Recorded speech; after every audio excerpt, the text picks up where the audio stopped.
दोस्तों नमस्कार। आज पार्ट 11 में जेपी की विचार यात्रा उनके प्रसंग में कुछ बात करना चाहता हूँ। उन्होंने कहा था कि तरुण हृदय की मुख्य उड़ान। शुरू में मैं कट्टर राष्ट्रवादी था, मेरा झुकाव क्रांतिकारी तरीकों की ओर था। उसमें सबसे आगे था। मैं तो दक्षिण अफ्रीका के सत्याग्रह के इतिहास मेरे तरुण हृदय को मुग्ध कर दिया।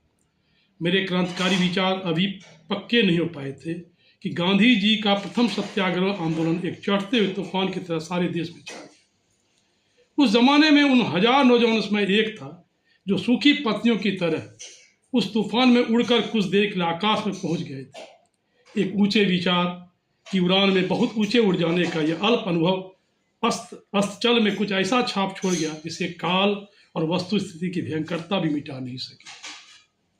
यही वह समय था जब स्वतंत्रता मेरे जीवन का एक आकाशदीप बनी, जो आज तक वैसी ही बनी है। कालांतर में स्वतंत्रता अपने जीवन देश की स्वतंत्रता मात्र के भाव का अतिक्रमण करके मनुष्य की सब जगह और सब प्रकार के बंधनों से मुक्ति ही नहीं, स्वतंत्रता आत्मा की स्वतंत्रता अर्थदात्री बन गई।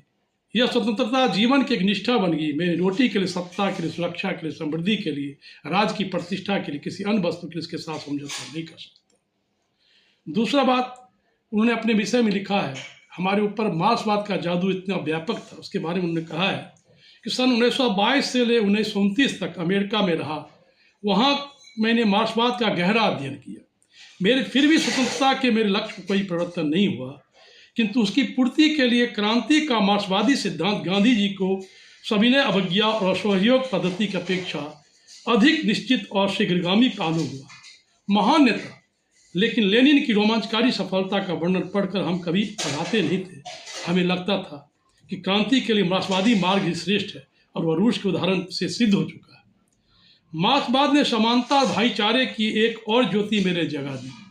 केवल स्वतंत्रता पर्याप्त नहीं था, इसका अर्थ यह नहीं होना चाहिए सबको, यानी जो लोग निम्न स्तर पर हैं उनकी भी स्वतंत्रता। इस स्वतंत्रता से शोषण से, भुखमरी और दरिद्रता से मुक्ति भी शामिल होना चाहिए। उसमें मैं यह नहीं जानता था कि सामाजिक क्रांति के संबंध में गांधी जी के अपने भी कोई विचार हैं, साथ ही उसके लिए उसके तरीके भी।